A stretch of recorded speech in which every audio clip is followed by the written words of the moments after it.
네, 안녕하세요. 매일 아침 빠르게 만나는 미국 주식과 테슬라 소식가 트라운TV입니다.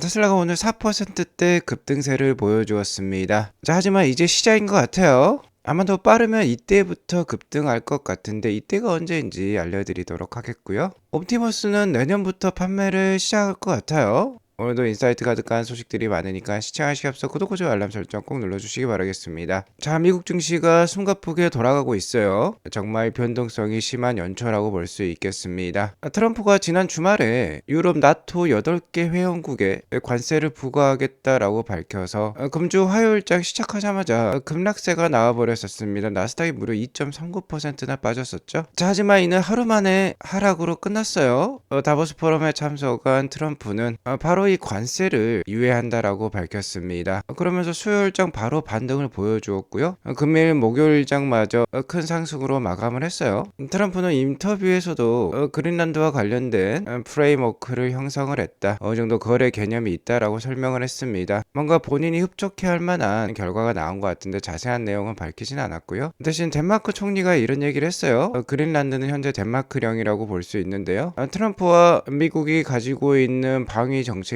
골든돔이 있습니다. 미국은 북극과 인접한 곳에 알래스카라는 영토를 가지고 있지만 서쪽에 치우쳐져 있고요. 동쪽에는 그린란드가 자리 잡고 있는데 그린란드에 방어 기지를 구축을 해야지 북극으로부터 오는 러시아와 중국 세력을 막을 수 있다라고 보고 있는데요. 그게 바로 골든돔 정책이라고 볼 수 있겠는데 계속해서 국방비를 늘리려고 하고 있죠. 아무튼 이 정책과 관련해서 덴마크 총리도 계속해서 동맹국들과 건설적인 대화를 하길 원하고 있습니다. 하지만 중요한 건 우리의 영토 보존 존중이 전제되어야 한다라는 발언도 남겼어요. 아직까지 덴마크가 완벽하게 물러선 것 같지는 않습니다. 최근 트럼프가 베네수엘라 마두로 대통령을 체포를 하면서 베네수엘라 유전 개발을 공식화했었는데요. 당연히 영토를 미국으로 편입하기는 어렵겠지만 어느 정도 영향력을 뻗치면서 미군도 주둔시키고 미국 기업들의 이익이 가져올 수 있도록 그린란드 개발을 장려를 하려고 하는 것 같아요. 아무튼 분위기가 급반전하면서 금일 테슬라와 메타가 4% 이상 오르는 등 빅테크 기업들의 상승이 좋았습니다.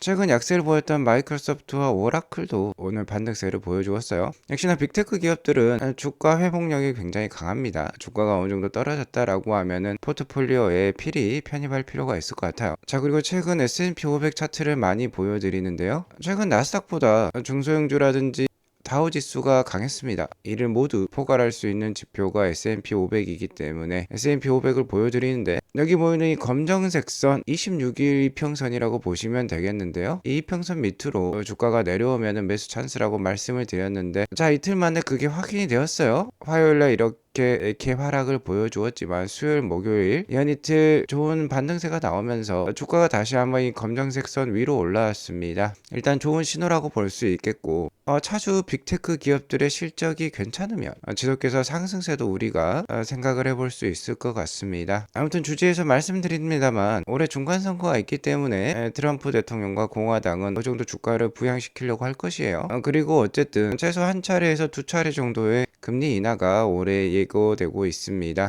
주가가 이런 식으로 단기 하락이 있다라고 하면은 계속해서 좋은 주식을 모아갈 수 있는 기회로 삼으시면 좋을 것 같아요. 자, 그리고 오늘 테슬라의 상승이 좋았습니다. 4% 넘게 상승을 보여주면서 450불대에 다시 근접한 모습이에요. 자, 오늘은 다른 주식들보다도 상승률이 좋았는데 오스틴에서 좋은 소식이 있었습니다. 지금 보면 테슬라 차량인데 내부에 운전자가 없어요. 여기 보시면은 로보택시 컨그레츄레이션이라는 표현도 있죠. 네, 탑승자가 웃고 있습니다. 비현실적이라고 얘기를 하고 있어요. 테슬라의 연말 연초 주가가 좀 약했던 부분은 로보택시가 생각보다 빠르게 확산이 되지 못하고 여기 보조 좌석에 앉아있던 안전요원 제거가 신통치 않아서인 점도 있었는데요. 방금 보신 영상에는 확실히 앞좌석에 안전 모니터 요원, 즉 안전 요원이 없었습니다. 자, 그리고 일론 머스크가 이에 대해서 확인을 해주고 있어요. 지금 스위스 다보스 포럼에 참석을 하고 있지만 역시나 짜투리 시간을 이용해서 테슬라를 챙기고 있는 모습이 관찰이 되고 있습니다. 일론 머스크의 발언을 읽어보면요. Just started. Tesla Robotaxi drives in Austin with no safety monitor. 자, 안전 모니터 요원이 없는 테슬라 로보택시 운행이 오스틴에서 시작이 되었다라고 알리고 있어요. 그리고 테슬라 테슬라 AI 팀에게 축하 메시지를 전달하고 있습니다. 자, 따지고 보면 작년 연말에도 이러한 모습이 목격이 되긴 했는데요. 자, 이렇게 테슬라 AI 팀을 공식적으로 축하하는 메시지가 나왔다라는 것은 정말 이제 공식적으로 비감독 자율주행이 시작됐다라는 것을 알리는 것이라고 보면 되겠습니다. 자, 그리고 일론 머스크는 한 가지 코멘트를 더했는데요. 바로 옵티머스였어요. 옵티머스를 위한 현실 세계 AI 문제를 푸는 것은 이러한 자율주행 자동차보다 100배는 어렵다라고 합니다. 최근에 현대차 주가가 굉장히 많이 올랐죠. 연초 라스베가스 CES에서 현대차 그룹 산하의 보스턴 다이나믹스가 아트라스라는 휴머노이드 로봇을 발표를 하면서 주가가 많이 올랐는데요. 일론 머스크의 이러한 발언을 보면 완벽한 휴머노이드를 만드는 것은 그렇게 쉬워 보이지는 않습니다. 자, 아무튼 테슬라가 다시 한번 자율주행, 비감독 자율주행 달성에 대한 자신감을 내비치면서 오늘 주가가 더 많이 올랐다라고 보면 되겠어요. 그러니까 최근 주가 약세에 영향을 미쳤던 퍼드들,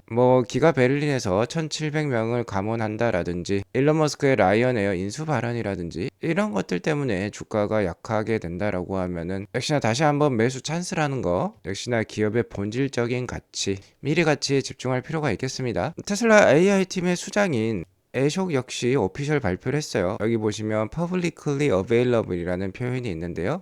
공식적으로 비감독 자율주행을 선언한 거나 다름이 없다라고 볼 수 있겠죠. 오랜 기간 테슬라에 투자해온 사람들이 기다려온 순간이라고 볼 수 있겠습니다. 어쨌든 지금은 텍사스 오스틴에 약 한 60대 정도의 로봇택시가 활동을 하고 있는데요. 몇몇 차량에만 이제 안전 모니터 요원을 제거했다라고 보면 되겠어요. 무인 차량이 섞여 운행이 되고 있다라는 것인데, 애숍은 The ratio will increase over time 이라는 표현을 쓰면서 시간의 지남에 따라 그 비율이 증가할 거라고 얘기를 해주고 있습니다. 기가 텍사스 공장에 그때그때 최신 현황을 드론 촬영을 통해서 보여주고 계시는 조테그마이어 님도 완전 비감독 자율주행 로봇택시를 탑승을 하면서 그 소감을 알려주고 있는데요. 이 X 포스팅을 테슬라 공식 계정에서 알려주고 있습니다. Full unsupervised robotaxi ride in Austin.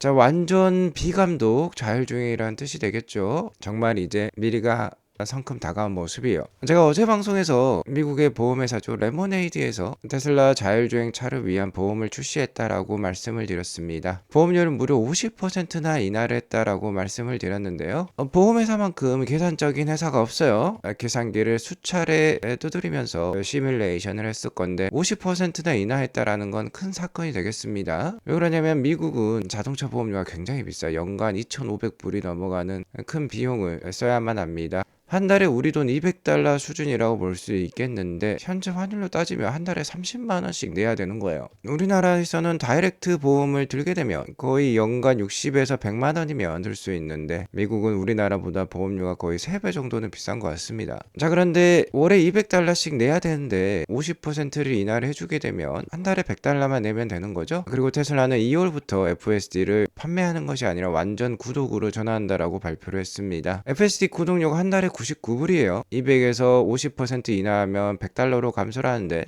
여기에 FSD 99달러를 더하게 되면 그냥 기본 보험료가 되는 것이죠. 즉 보험료 50% 인하는 FSD 무료 사용을 뜻한다라고 볼 수 있겠습니다. 이렇게 되면 사람들의 FSD 채택률이 더 올라갈 수 있겠죠. 그냥 항상 내던 보험료만 내더라도 FSD를 무료로 사용할 수 있다라는 뜻이 되겠습니다.